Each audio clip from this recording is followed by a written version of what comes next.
Welcome to AP19 news. 75వ గణతంత్ర దినోత్సవ వేడుకల్లో భాగంగా ఢిల్లీలో జరిగిన రిపబ్లిక్ డే వేడుకల్లో ఆంధ్రప్రదేశ్ పాఠశాల విద్యాశాఖ శకటం ఆకట్టుకుంది. Digital education, CBSE, IB, TOEFL, future స్కిల్స్ను వివరిస్తూ రూపకల్పన చేసిన ఈ శకటం విద్యార్థుల ప్రదర్శన అబ్బురపరిచింది. The tableau is on the subject of transforming school education, making students globally competitive. सकल विद्यలకు మేమే సాటి విశ్వవిద్యకు మేమే పోటీ డిజిటల్ చదువుల భవితకు ఆస్తి ఇది మా డిజిటల్ క్లాస్ రూమ్ పాట పాటల అక్షర దోస్తి ఈ అంటూ పలకామల పంపట్టాము ABCD అంటూ ఇంగ్లీష్ మీడియం తెచ్చాము ట్యాబులను చేతిన బట్టి విశ్వవిద్యను నేర్పాము సకల విద్యలకు మేమే సాటి విశ్వవిద్యకు మేమే పోటీ దేశ ప్రగతికి ఇది సోపానం విశ్వవిద్యయే మా లక్ష్యం జయ హో. The transformation of medium of education theme is depicted in the entire tableau. CM Jagan పై షర్మిల మాటలు చాలా బాధాకరమని ఎమ్మెల్యే వెల్లంపల్లి శ్రీనివాస్ అన్నారు. రాష్ట్రంలో ప్రజలు ఎవరైనా కాంగ్రెస్కి ఓటు వేస్తారా అని ప్రశ్నించారు. శుక్రవారం విజయవాడలో ఆయన మాట్లాడుతూ రాష్ట్రాన్ని చిన్నాభిన్నం చేసింది కాంగ్రెస్ కాదా అని ప్రశ్నించారు. వైఎస్ఆర్ మీద కేసులు పెట్టింది, జగన్ని ఇబ్బందులు పెట్టింది కాంగ్రెస్ కాదా అని ప్రశ్నించారు.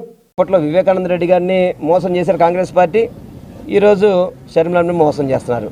నిజంగా కాంగ్రెస్ పార్టీకి మన రాష్ట్రంలో ఓటు ఉందా చెప్పండి ఒకసారి ఎవరికైనా కానీ. మన రాష్ట్ర ప్రజలు కాంగ్రెస్ పార్టీని ఎవరైనా హర్షిస్తారా?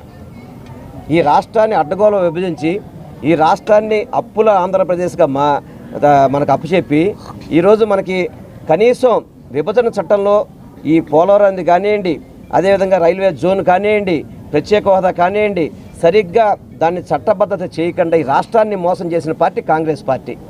ఆ కాంగ్రెస్ పార్టీలో కూర్చొని షర్మిల మాట్లాడితే ఎంతవరకు సమంజసం? వైఎస్ రాజశేఖర రెడ్డి గారు ఒక మహానుభావుడు. అటువంటి వ్యక్తి కాంగ్రెస్ పార్టీని కేంద్రంలో ఇటు రాష్ట్రంలో అధికారం తీసుకొస్తే అతని మీద FIRలో అతని పేరు పెట్టడం అనేది, చనిపోయిన వ్యక్తి మీద పేరు పెట్టడం అనేది సమంజసమా? ఈరోజు షర్మిలమ్మ వచ్చేసి సోనియా గాంధీ గారికి తెలియదు అంటాను. అంటే సోనియా గాంధీ గారికి తెలియకుండా కేసులు పెడతారా? 16 నెలలు జగన్మోహన్ రెడ్డి గారిని జైల్లో పెట్టింది వాస్తవం కాదా? జగన్మోహన్ రెడ్డి గారిని తప్పు చేశారా? ఎప్పుడైనా ఆయన అధికారం అనుభవించాడా? ఒక ఎంపీగా ఎమ్మెల్యేగా ఉంటే తప్ప ఉన్నారు తప్ప మంత్రి కానీ ఏదైనా ముఖ్యమంత్రి కానీ ఏదో సంతకం చేసే పౌరం ఉందా ఆయనకేమన్నా? అటువంటి వ్యక్తిని తీసుకొచ్చి 16 నెలలు జైల్లో పెడితే షర్మిలమ్మ ఎట్లా మారుతావు నువ్వు? అసలు ఆ పార్టీలో ఎలా చేరావమ్మా నువ్వు అసలుకి? గణతంత్ర దినోత్సవం స్వతంత్ర భారతదేశ చరిత్రలో 1947 ఆగస్టు 15 తర్వాత మరో అత్యంత చారిత్రాత్మకమైన రోజు జనవరి 26. 1950వ సంవత్సరమని భారత రాజ్యాంగం అమల్లోకి వచ్చిన రోజుని గణతంత్ర దినోత్సవంగా మనమంతా గౌరవిస్తామని కృష్ణా జిల్లా జాయింట్ కలెక్టర్ గీతాంజలి శర్మ తెలిపారు. శుక్రవారం ఆమె స్థానిక కలెక్టరేట్లో గణతంత్ర దినోత్సవం సందర్భంగా జాతీయ జెండాను ఆవిష్కరించారు. ప్రాంగణంలో ఉన్న తెలుగు తల్లి విగ్రహాల వద్ద పుష్పాంజలి ఘటించి నివాళి అర్పించారు. వేడుకల్లో DRO పెద్ది రోజా తదితరులు పాల్గొన్నారు. ఈ సందర్భంగా జాయింట్ కలెక్టర్ గీతాంజలి శర్మ మాట్లాడుతూ ముందుగా అందరికీ రిపబ్లిక్ డే శుభాకాంక్షలు తెలిపారు. భారతదేశ చరిత్రలో జనవరి 26, 1950వ సంవత్సరం భారతీయులందరం గుర్తుపెట్టుకోవాల్సిన అతి ముఖ్యమైన రోజు అని అన్నారు. 200 సంవత్సరాల పాటు బ్రిటిష్ వారి పరిపాలనలో పలు ఇబ్బందులు చెందిన మన దేశానికి ఆగస్టు 15, 1947న స్వాతంత్రం వచ్చిందని, అయితే అప్పటి వరకు మన దేశ పరిపాలనా విధానం పూర్తిగా బ్రిటిష్ రాజ్యాంగం ప్రకారం జరిగేదని ఆమె చెప్పారు. ఆంగ్లేయులను మన దేశం నుండి వెళ్ళగొట్టిన తరువాత మన దేశాన్ని మనమే పరిపాలించుకునేందుకు ఒక రాజ్యాంగాన్ని తయారు చేసుకోవాల్సి వచ్చిందని, 1947 ఆగస్టు 29న డాక్టర్ BR అంబేద్కర్ చైర్మన్గా రాజ్యాంగ ముసాయిదా కమిటీ ఏర్పాటయిందన్నారు. అనేక సవరణల అనంతరం 1949 నవంబర్ 26న భారత రాజ్యాంగాన్ని రాజ్యాంగ పరిషత్ ఆమోదించింది. 2 సంవత్సరాల 11 నెలల 18 రోజుల కాలంలో పూర్తి చేసిన భారత రాజ్యాంగం ప్రపంచంలోనే అతిపెద్ద లిఖిత రాజ్యాంగంగా గుర్తింపు పొందిందని, ఆ విధంగా 1950 జనవరి 26న రాజ్యాంగం నిర్మించబడి డాక్టర్ బాబు రాజేంద్ర ప్రసాద్ మొట్టమొదటి రాష్ట్రపతిగా, భారతదేశం పూర్తి గణతంత్ర దేశం అయ్యిందన్నారు. గణతంత్ర రాజ్యం అంటే ప్రజలే ప్రభుత్వము, ప్రభుత్వమే ప్రజలు అని అర్థమన్నారు. ఈ కార్యక్రమంలో పలువురు అధికారులు, కలెక్టరేట్ సిబ్బంది తదితరులు పాల్గొన్నారు. నూజివీడు సబ్ కలెక్టర్ కార్యాలయంలో శుక్రవారం గణతంత్ర దినోత్సవ వేడుకలు ఘనంగా జరిగాయి. ఈ వేడుకల సందర్భంగా జాతీయ జెండాను నూజివీడు సబ్ కలెక్టర్ ఆవిష్కరించారు. ఈ సందర్భంగా సబ్ కలెక్టర్ ఆదర్శ రాజేంద్రన్ గణతంత్ర దినోత్సవ శుభాకాంక్షలు తెలిపారు. అనంతరం కార్యక్రమాన్ని ఉద్దేశించి ప్రసంగించారు. అందరూ విలువలతో కూడిన జీవితాన్ని జీవించాలన్నారు. And Republic Day lo we have to cherish this value. Constitution 1950 lo January 26th when we declare India as a republic nation, nobody expected India will continue till long. Everybody was thinking that India will collapse at some point, but still we survived, we reached till this point. And these values still we are carrying. Equality, everybody is having equality here. Liberty is there, fraternity is there, secularism, socialism. This concept that we are carrying throughout our journey. Each మీరు ఇప్పుడు మనం ఏదైనా ఒక act చూస్తే act rules government schemes every schemes having these core principles in it. Andhra Pradesh Congress party అధ్యక్షురాలిగా పగ్గాలు చేపట్టిన YS Sharmila నాయకత్వంలో Congress party పూర్వ వైభవాన్ని సంతరించుకుంటుందని పామారు మాజీ ఎమ్మెల్యే డివై దాస్ పేర్కొన్నారు. విజయవాడ బెంచ్ సర్కిల్ సమీపంలో శేషసాయి కళ్యాణ మండపంలో శుక్రవారం కాంగ్రెస్ పార్టీ సమీక్షా సమావేశం జరిగింది. ఈ సమావేశంలో డివై దాస్ మాట్లాడుతూ అభివృద్ధి, సంక్షేమం కాంగ్రెస్ పార్టీకే సాధ్యమన్నారు. దేశానికి కాంగ్రెస్ పార్టీనే శ్రీరామ రక్ష అన్నారు. కేంద్రంలోనూ రాష్ట్రంలోనూ కాంగ్రెస్ పార్టీని అధికారంలోకి తెచ్చేందుకు అందరూ సైనికుల్లా పనిచేద్దామని తెలిపారు. రాహుల్ గాంధీ ప్రధాని కావాలి, షర్మిలమ్మ ముఖ్యమంత్రి కావాలని, ఇదే కాంగ్రెస్ పార్టీ నాయకుల, కార్యకర్తల ఏకైక లక్ష్యం కావాలని డివై దాస్ ఆకాంక్షించారు. ఆంధ్రప్రదేశ్ కాంగ్రెస్ నాయకురాలిగా షర్మిల ఎన్నికలతో ప్రజలు, నాయకులు కాంగ్రెస్ వైపు చూస్తున్నారని, వివిధ పార్టీల నుండి కాంగ్రెస్ వైపు వస్తున్న నాయకుల చేరికలు ఇందుకు నిదర్శనమన్నారు.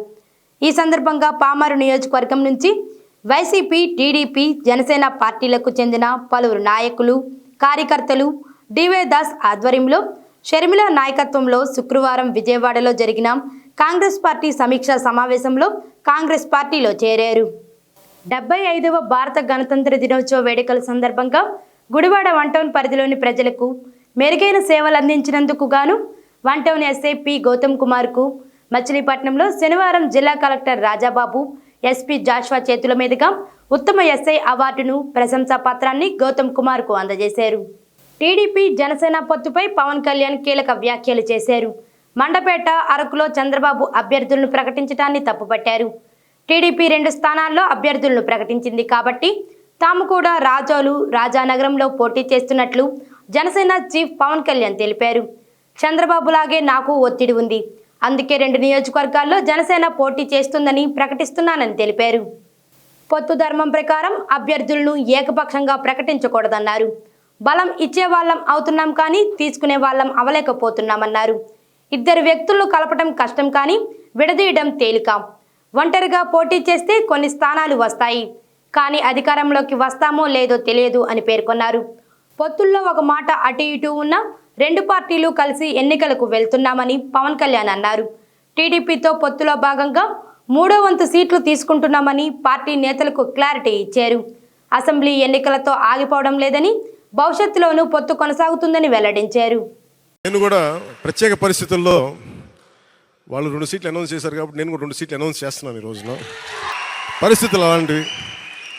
సో నాకు కూడా ఒత్తిడి ఉంటుంది, అప్పుడు చంద్రబాబు గారికి కూడా ఒత్తిడి ఉంటుంది, నాకు కూడా ఒత్తిడి ఉంటుంది కాబట్టి ఆ ఒత్తిడిని నేను కూడా తట్టుకోవడానికి రిపబ్లిక్ డే రోజున నాకు 6 అక్షరం బాగుందనిపించింది.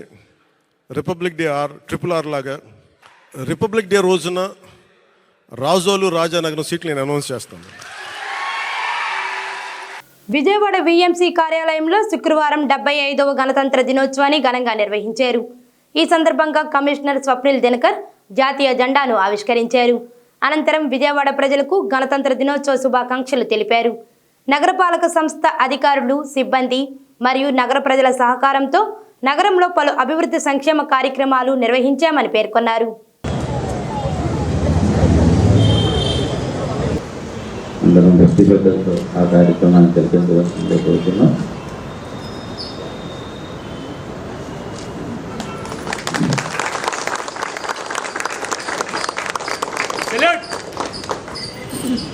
మనకి republic, India as a republic doctor BR Ambedkar వల్ల వచ్చింది. ఇప్పుడు కొన్ని రోజు ముందుగానే ఒక 125 feet ప్లస్ 85 అంటే 210 feet స్టాచ్యూ ఆనరబుల్ సీఎం ఆవిష్కరణ చేయడం జరిగింది. అదే మన విజయవాడలో. అండ్ దీంట్లో మన విజయవాడ మున్సిపల్ కార్పొరేషన్ చాలా మేజర్ రోల్, చాలా ముఖ్యమైన పాత్ర మనం చేసాం చదువు. సో చాలా చాలా సంతోషం దీనికి. దేశ సేవకు ప్రజలంతా పునరంకితం కావాల్సిన తరుణమిదని, స్వాతంత్ర్యం కోసం బలిదానం చేసిన వారిని స్మరించుకోవాలని, రాజ్యాంగ స్ఫూర్తిని దృష్టిలో ఉంచుకోవాలని ఏపీ బీజేపీ రాష్ట్ర అధ్యక్షురాలు దగ్గుపాటి పురంధరేశ్వరి అన్నారు. విజయవాడలో శుక్రవారం జాతీయ జెండాను ఆమె ఆవిష్కరించారు. ప్రధాని నరేంద్ర మోదీ అంత్యోదయ స్ఫూర్తిగా అడుగులు వేస్తున్నారన్నారు. రాష్ట్ర ప్రభుత్వ పరిపాలనలో రాజ్యాంగ స్ఫూర్తి లేదని విమర్శించారు. దేశంలో ఉన్నటువంటి పేద ప్రజలకి, అదేవిధంగా అన్ని వర్గాల వారికి న్యాయం చేయాలి అనేటువంటి ఆలోచనతోటి రాజ్యాంగ స్ఫూర్తికి అనుగుణంగా అంత్యోదయ అనేటువంటి ఒక మూల సిద్ధాంతం ఏదైతే ఉందో దాన్ని ముందుకు తీసుకుని వెళ్తూ ఈరోజు మన ప్రధాని నరేంద్ర మోడీ గారు ఏ విధంగా ఆ అంత్యోదయ అనేటువంటి స్ఫూర్తి నుండి, అది మాత్రమే కాకుండా రాజ్యాంగం యొక్క స్ఫూర్తి నుండి వారు స్ఫూర్తి పొందుతూ సబ్కే సాత్ సబ్కా వికాస్ అనేటువంటి నినాదంతో వారు ముందుకు వచ్చారో ప్రజలందరూ కూడా గమనిస్తున్నారు అని చెప్పి మేము భావిస్తున్నాము. నిన్నటిదాకా చంద్రబాబు ముద్దు అన్న విజయవాడ ఎంపీ కేసినేని నాని పార్టీ మారి ఈ రోజు చంద్రబాబు వద్దు అంటున్నారని పశ్చిమ టీడీపీ మైనార్టీ నేత ఎంఎస్ బేగ్ మండిపడ్డారు. శుక్రవారం విజయవాడలో ఆయన మాట్లాడుతూ నాని నోరు హద్దుల్లో పెట్టుకొని మాట్లాడాలని హెచ్చరించారు. ప్రజా వ్యతిరేకత తెలుసుకొని సీఎం జగన్ ఇప్పుడు టోన్ మార్చి మాట్లాడుతున్నారని ఎద్దేవా చేశారు. తెలుగుదేశం పార్టీ 40 సంవత్సరాల చరిత్ర ఉన్న పార్టీ. తెలుగుదేశం పార్టీలో నారా చంద్రబాబు నాయుడు గారు ఉమ్మడి రాష్ట్రం ఉన్నప్పుడు 42 ఎంపీలని, 294 ఎమ్మెల్యేలని, ఎంతోమందిని రాజ్యసభకి, ఎమ్మెల్సీలకు పంపించారు. వాళ్ళందరినీ తెలుగుదేశం పార్టీ కమిట్మెంట్తో ఆదుకున్నారు తప్ప ఏ రోజు చంద్రబాబు నాయుడు గారు ఎవరిని కూడా ప్రలోభాలు పెట్టి చేయలేదు. ఈరోజు ఆయన వైఎస్ఆర్ కాంగ్రెస్ పార్టీలు వెళ్ళారని చెప్పి ఇష్టం వచ్చినట్టు మాట్లాడుతూ ఉన్నారు నాని గారు. మీరు కూడా చాలా ఆలోచించి మాట్లాడాలి. నారా చంద్రబాబు నాయుడు గారిని విమర్శించే స్థాయి మీకు ఉంది అని మీరు అనుకుంటా ఉన్నారు. గణతంత్ర దినోత్సవం సందర్భంగా గుంటూరులోని ఏసీ కళాశాలలో ఏర్పాటు చేసిన జాతీయ జెండాను ఎమ్మెల్సీ లక్ష్మణరావు ఆవిష్కరించారు. అనంతరం కళాశాలలో ఏర్పాటు చేసిన ఎన్సీసీ క్యాడర్తో ఏర్పాటు చేసిన పెరేడ్ కార్యక్రమాలను తిలకించి అనంతరం కాలేజీ విద్యార్థులందరికీ గణతంత్ర దినోత్సవ శుభాకాంక్షలు తెలియజేశారు.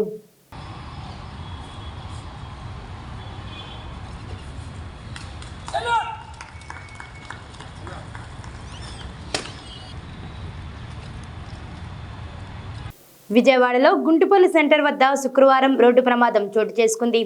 గుంటుపల్లికి చెందిన ఓ 2 వ్యక్తులు స్కూటీపై వెళ్తూ టర్నింగ్ తీసుకుంటున్న సమయంలో వెనుక నుండి వస్తున్న కారు అమాంతంగా ఢీకొంది. ఈ ఘటనలో స్కూటీపై వెళ్తున్న 2 వ్యక్తులకు తీవ్ర గాయాలు అయ్యాయి. వారిని వెంటనే స్థానికులు ఆసుపత్రికి తరలించారు. అతివేగంగా కారు నడపడం వలన ఈ ప్రమాదం చోటు చేసుకుందని స్థానికులు తెలిపారు.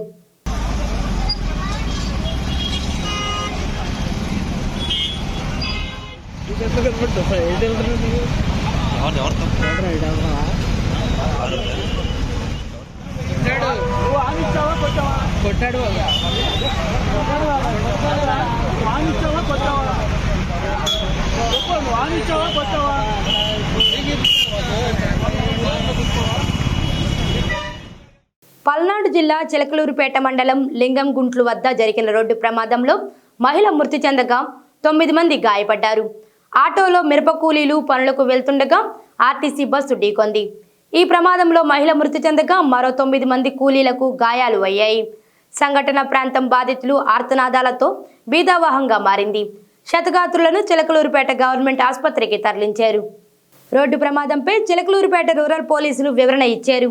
రూరల్ ఎస్ఐ గల్లా రామకృష్ణ మాట్లాడుతూ లింగంగుంట్ల వద్ద గణపవరం నుంచి వస్తున్న ఆటో బస్సు ఢీకొనడం వల్ల ప్రమాదం జరిగినట్లు తెలిపారు. వేలూరు గ్రామానికి చెందిన మహిళ మృతి చెందగా పలువురికి తీవ్ర గాయాలు అయ్యాయని స్పష్టం చేశారు. ఆసుపత్రికి వెళ్లి మరింత సమాచారం సేకరించనున్నట్లు వివరించారు. ఈరోజు ఉదయం 9 గంటల ప్రాంతంలో మాచర్ల ఆర్టీసీ బస్సు చిలకలూరుపేట వస్తుంది.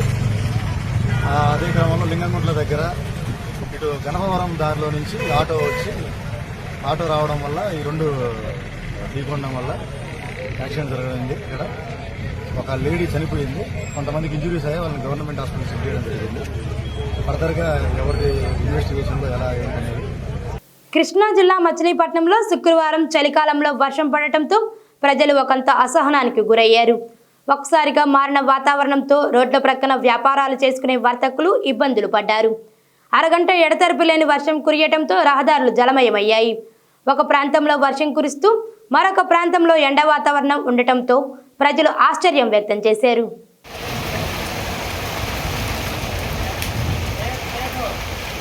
మరిన్ని తాజా వార్తల కోసం చూస్తూనే ఉండండి AP19 న్యూస్.